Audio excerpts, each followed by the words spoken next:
Démon du crime. La torture pour la torture ne m'intéressait pas. Il était plus important pour moi à cette époque de me sentir fière de ce que je faisais.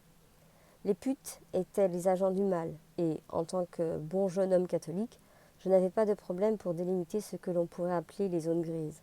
Il y avait le bien et il y avait le mal. Une ligne bien définie les séparait l'un de l'autre. Les putes incarnaient le mal. Les putes devaient être tuées. Une fois cette décision prise, la seule question restant posée devint celle de la meilleure méthode à employer. Pour y répondre, je procédai à de nombreuses expérimentations.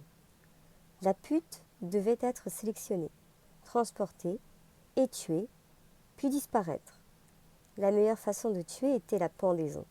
C'était pratique, efficace, silencieux et propre, sauf pour les excréments. La méthode alternative consistait généralement dans l'utilisation d'un sac en plastique. Le sac était attaché sur la tête de la pute et elle mourait par asphyxie. Cette méthode était pratique, silencieuse et efficace, mais elle était plus lente que la pendaison et beaucoup plus sale. J'en arrivais au point où je poussais les femmes hors de la voiture une fois le plastique attaché. C'était moins déplaisant de cette manière. Il y avait de nombreuses variantes dans le meurtre. Je m'exprime par généralité pour que vous puissiez comprendre que cela correspondait à un plan et qu'il y avait un objectif. Ça n'a jamais été l'affaire d'un fou, obsédé sexuel, enlevant des filles dans la rue à chaque pleine lune. Pour revenir à ces histoires de torture, mon expérience est que les putes vivent les différents épisodes de leur vie en termes de sexualité. Prenez un instant pour considérer avec quelle rapidité se commet un meurtre. Une pute en bord de route est d'accord pour sucer une queue. Elle n'a rien contre d'être emmenée dans un endroit isolé. Je sors mon pistolet et lui passe les menottes. Puis je fais le tour de la voiture pour lui ouvrir la portière. Là, elle dit « Que faites-vous » ou bien « Je ne fais pas des trucs bizarres ». Je l'emmène près du coffre, je l'ouvre, je prends le nœud coulant, le lui passe autour de la tête, lance l'autre bout par-dessus une branche, l'attache au crochet de la remorque. Je retourne dans la voiture, je démarre, je passe la première et la pute se retrouve en l'air. Nous parlons de 3 minutes en moyenne, 5 tout au plus, entre les menottes et la pendaison. La victime ne réalise pas ce qui se passe jusqu'à ce qu'elle se balance au bout de la corde. C'est aussi rapide que ça. Beaucoup de meurtres étaient parfaitement impersonnels. La victime s'était révélée être une pute et il m'incombait, selon ma conception, de la tuer. Le meurtre était généralement fait rapidement, sans violence sexuelle, viol et autres sévices. Je savais comment fixer le nœud pour qu'elle sombre presque instantanément dans l'inconscience. J'avais lu les récits des bourreaux du XVIIIe siècle et je savais exactement où il fallait presser pour priver le cerveau d'oxygène. Certains meurtres étaient presque paisibles. La pute frissonnait, se convulsait, donnait quelques coups de pied et devenait immobile. Comme vous pouvez vous en douter, ce genre de meurtre était assez ennuyeux. Il n'y avait pas de piège, pas de ruse, pas de plaisir. Le vrai plaisir résidait dans la traque. La mise à mort était satisfaisante, mais le nettoyage représentait du boulot. Il y a une dépression post-mise à mort qu'il faut surmonter. L'impulsion initiale est de jeter le cadavre dans une fosse, un canal, un trou creusé rapidement, et de s'en débarrasser immédiatement. Le tueur moyen ne peut pas affronter la dure réalité de l'acte meurtrier. Il n'a aucune idée de ce qu'il poursuit, pas d'engagement à long terme vis-à-vis de ce qu'il fait.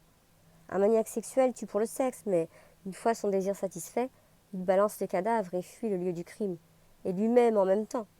Quand il repense à l'événement, il éprouve un sentiment de culpabilité plutôt que de triomphe. Vint le moment où je décidai de rendre le jeu plus intéressant.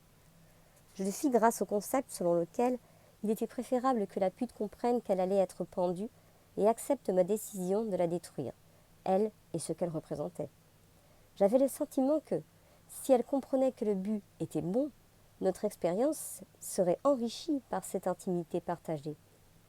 J'avais lu un certain nombre de récits où les bourreaux faisaient état de relations sexuelles avec les femelles condamnées.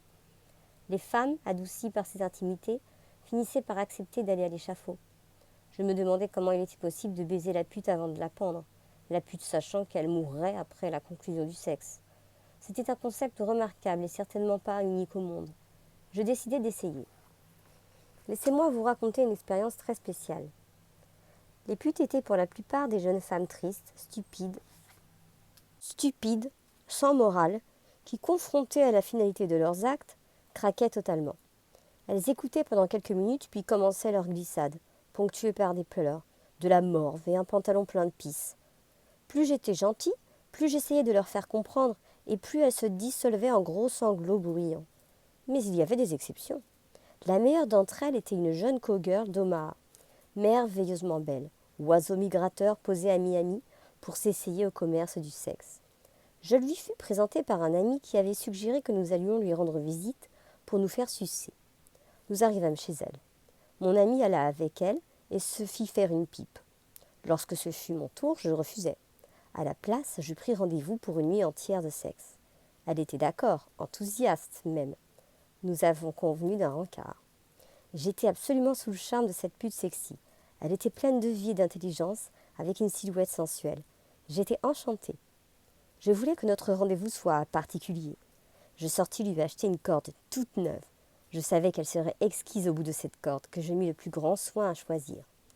Peu avant la date convenue, je l'appelai pour confirmer notre soirée.